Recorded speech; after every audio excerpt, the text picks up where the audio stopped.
Chérie, je suis rentré. Ben, où il est passé encore?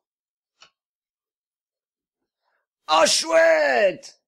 Je me demande qui c'est. Oh, mais c'est une lettre de tonton. Alors, Mon cher petit papa. Popol, je suis sur le déclin. Un hobbit m'a tué. Ne rigole pas, s'il te plaît. Mon espoir d'un nouveau monde pur et débarrassé des parasites s'effondre avec ma tour. À l'heure de la fin, je me remémore avec tendresse les moments passés ensemble, lorsque nous pêchions tous les deux, le jour où je t'ai appris à te raser à la hache, et aussi cette fois où je t'ai enseigné l'art de faire l'hélicoptère avec ta queue. À mon grand regret, je n'ai jamais eu d'enfant. J'ai bien essayé, mais elles en sont toutes mortes. Mais je t'ai eu toi. Ainsi tu es, mon cher neveu à qui j'ai tout transmis, mon unique héritier. J'ai pu sauver in extremis tout ce qu'il reste de mon patrimoine. L'anneau de pouvoir, que ces petites merdes ont cru voir fondre dans la lave. Je te l'envoie avec cette lettre. Prends-en bien soin, en pensant à ton tonton Sauron qui t'aimera toujours. Ne laisse personne s'en emparer, surtout pas les hobbits, saloperie de gros pieds poilus de... Oh non, mon tonton, mais... Oh cool! J'ai l'anneau de pouvoir maintenant. Bon allez, c'est pas tout ça, moi je vais faire une petite sieste.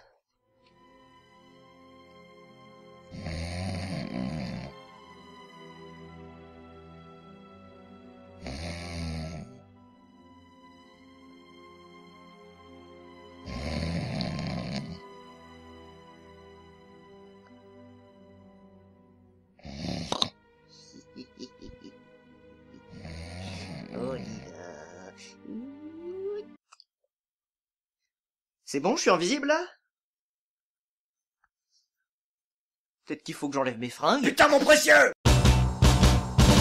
Made in France. Salut les têtes de bite. Salut Gollum. Et bienvenue dans ce 5e épisode dédié à mes mèmes préférés, tout droit sortis du Seigneur des Anneaux. Et pour commencer, je vous propose une petite présentation non exhaustive de l'œuvre. Bah ouais, tout le monde connaît déjà le bazar. John Ronald Reuel Tolkien était, entre autres, un professeur de langue à l'université d'Oxford, né le 3 janvier 1892 à Bloemfontein en Afrique du Sud. Il est surtout connu en tant qu'auteur, notamment pour ses romans de fantasy racontant la mythologie de la Terre du Milieu, parmi lesquels les trois principaux furent Le Hobbit, un roman destiné aux enfants paru le 21 septembre 1937, Le Seigneur des Anneaux, plus sombre et dense, découpé en 3 volumes et paru entre 1954 et 1955, et le Silmarillion, dont la rédaction aurait débuté dans les années 1910 et resta inachevée à la mort de l'auteur le 2 septembre 1973. Cette œuvre sera publiée à titre posthume en 1977. Peter Jackson est un réalisateur néo-zélandais qui a commencé sa carrière dans le cinéma en réalisant des films d'horreur à tendance burlesque comme les savoureux Bad Taste, Meet the Feebles et Brain Dead. Et c'est en 1999 que le studio New Line Cinema lui permet d'adapter à l'écran la trilogie culte du Seigneur des Anneaux. C'est donc en 2001, soit 28 ans après la mort du père de la fantasy moderne, que sort sur les écrans le premier des 3 films, La Communauté de l'Anneau, puis Les Deux Tours en 2002 et enfin Le Retour du Roi en 2003. Et 11 ans après, Jackson continue de s'amuser avec des hobbits. C'était quand même un peu long. Dans le premier film, nous assistons à la scène du Conseil d'Elrond, durant laquelle les personnages principaux, Jésus, Barbie, Saint-Nicolas et le professeur Arturo, sont réunis afin d'établir le plan de quête. Alors que tous les gens sont d'accord pour aller jusque dans le territoire des méchants afin de détruire l'anneau, Boromir fait sa petite chatte. One does not simply walk into Mordor.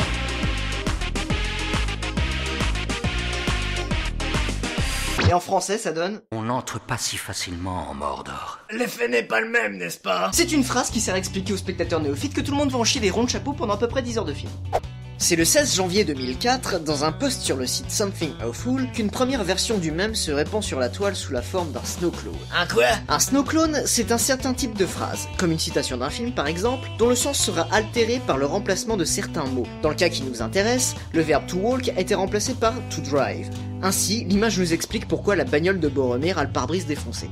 Tu vas pas nous expliquer toutes les blagues quand même? Non, c'est juste pour l'exemple. Dans d'autres variantes, c'est le mot Mordor qui est remplacé, voire même toute la deuxième partie de la phrase. Car ce même, comme le mal, peut prendre plusieurs formes. Une peluche par exemple. Il est souvent illustré en utilisant l'image de Boromir, la plupart du temps c'est l'issue de la scène en question, ou bien en utilisant l'image du Mordor. Dans la plupart des cas, il décrit de façon humoristique une situation complexe, une tentative vaine, ou une tâche qui paraîtrait impossible à réaliser mais uniquement pour Boromir, ridiculisant par la même occasion le personnage, qui ne saura jamais à quel point il avait tort.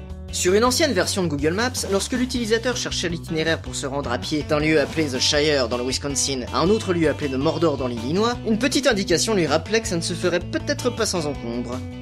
Vous connaissez Figwit? Vous connaissez Figwit? Mais... Tu connais Figwit? Quoi? Figwit! T'en as trop pris, mon vieux, t'en as trop pris, trop pris.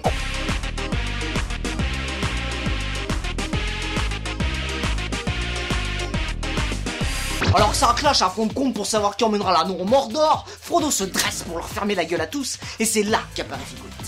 Mais je croyais qu'il s'appelait Lindir. Il a eu beaucoup de noms, et celui qui n'était qu'un simple figurant connut la gloire en à peine une petite année. Il a dû en sucer des hobbits. Car c'est en 2002 que l'étudiante Iris Haddad, alors qu'elle visionne le film et saisit d'émotion devant le courage de Frodo, remarque sur le plan suivant un elfe non crédité au casting. Elle le baptise Figwit. Mais pourquoi? C'est en fait un acronyme pour Frodo is great, who's that? Qui peut traduire les réactions des spectateurs à l'œil aiguisé découvrant le personnage. Peu de temps après, Iris et son amie chérie lancent le site pour les fans de l'elfe, Figwit Lives. Le succès du site grandissant, le phénomène est relayé par la presse, et c'est le magazine néo-zélandais NZ Dominion qui révèle l'identité de l'interprète de l'elfe, le musicien humoriste néo-zélandais Brett McKenzie. Ça va pas un peu loin? Pas assez pour internet. Et dans une série de cartes éditées par Topps, il a même eu une carte à l'image de son personnage et signée à son nom. Par contre, dans la collection de cartes éditées par Decipher aux États-Unis et Hexagonal en France, il change de nom pour devenir Aegnor, qui est, dans la mythologie, un des frères de Galadriel. Dans certaines fanfictions, il a aussi été nommé Melpomaen, une traduction en elfique de l'acronyme en fait. Putain, mais les gens, des fois... Le succès du personnage était devenu tel que Jackson rappela Mackenzie pour reprendre le rôle dans Le Retour du Roi en guise de clin d'œil aux fans. Cependant, au générique, il lui donna le nom super sexy de Elf Escort. Et on vous dira pas pourquoi. C'est une bonne occasion de se remater le film, hein. Et il a carrément eu droit à ses propres figurines. Et un documentaire dédié au phénomène fut réalisé en 2004 par Anna Clark, la femme de Mackenzie, durant lequel on le voit aller à la rencontre de ses fans lors d'un festival. S'il y a des gens qui aiment, autant en profiter, non? En même temps, la popularité, ça lui a permis de lancer sa petite série avec son pote Jamel Clément. C'était un truc comico-musical sur HBO, Flights of the Conchords. Ça a l'air vachement pompé sur ce que faisait Jack Black et Kyle Glass avec Ouais, c'est pas faux, mais c'est un autre style. Frodo, what you doing wearing the ring? All powerful jewelry, is that your new thing? I know it's hard when you're little more than 3'4", your little ass so close to the floor. Trying to lead the fellows to the gate to Mordor. The fellowship, Yeah, the fellowship. but don't rap about bitches and hoes. I'll rap about witches and trolls. Cause the peasant underworld, you're the elven king, who wisdom to all. Frodo, don't wear the ring. Et enfin, en 2011, Mackenzie fut encore rappelé par Jackson pour rejoindre cette fois-ci le casting du Hobbit et jouer un elfe nommé Lindir. Ah bah voilà, c'est bien ce que je disais. Allez vous faire foutre avec votre Figwit. N'empêche, le gars il a apparu à peine une seconde dans un film et ça a suffi à le rendre ultra Ils célèbre. sont forts ces Américains. Il est néo-zélandais. T'as écouté ce que j'ai dit ou bien?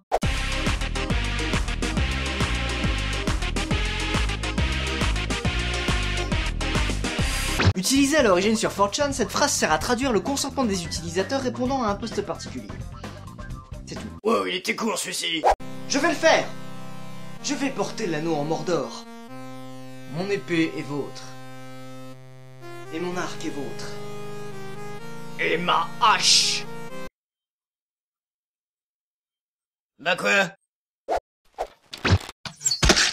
Et maintenant vient le tour des deux tours. Au détour d'un carrefour!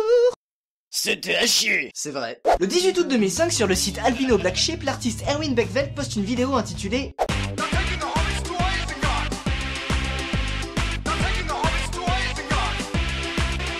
Ça se voit que je danse. Ce remix du thème musical principal reprend la phrase prononcée par le personnage de Legolas ainsi que quelques extraits du film. Peu de temps après, un gif basé sur leur mix a servi à créer des pages YTMND.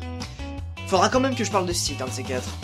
Et le 11 mai 2006, le youtubeur Aaron Hardbarger réupload la vidéo originale sur YouTube qui comptabilise à l'heure actuelle Plus de 16 millions de vues. Alors qu'il a que 4500 abonnés. Putain de voleur.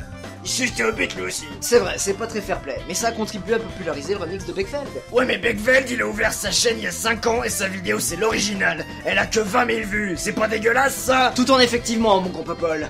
Mais bon, à part poster une interview de lui il y a un an, il a pas vraiment été très actif non plus. Mais il aura quand même réussi à marquer l'histoire d'internet, et ça, c'est pas si mal en fait. Le remix fut repris d'année en année, tantôt sur des images du jeu Phoenix Wright. Non, on ne parle pas de choses intelligentes ici. Tantôt sur des images de Club Penguin, un jeu en ligne pour gamins. Ou bien encore dans une vidéo de Le Joueur du Grenier. Coucou. Et joué en live à la sauce pirate par le groupe The Dread Crew of Hudwood.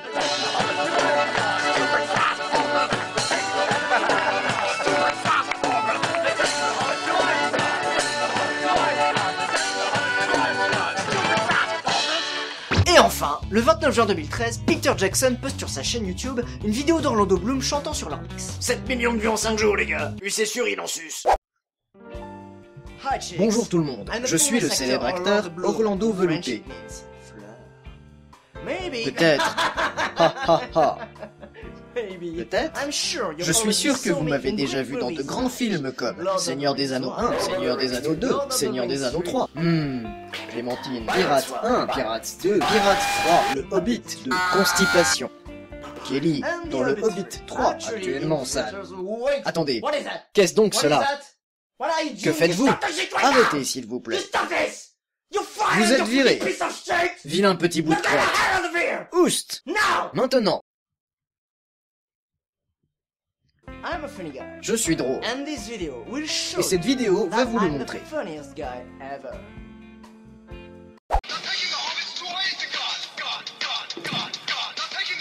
Isengard, God, God, God, God.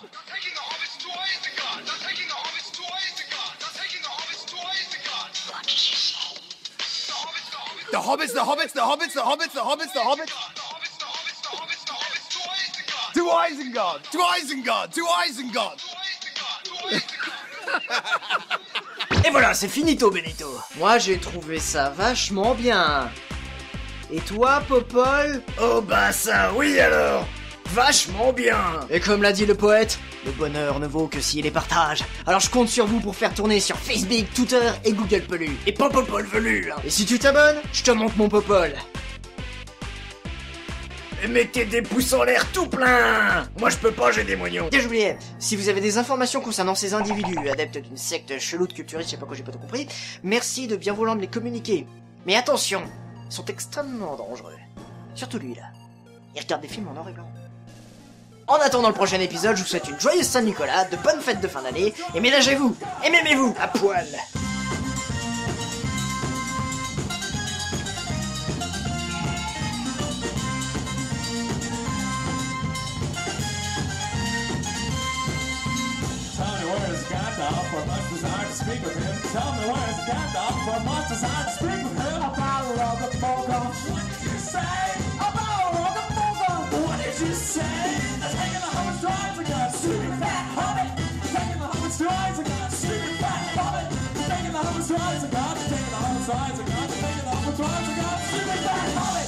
Legolas, what do your elf eyes see?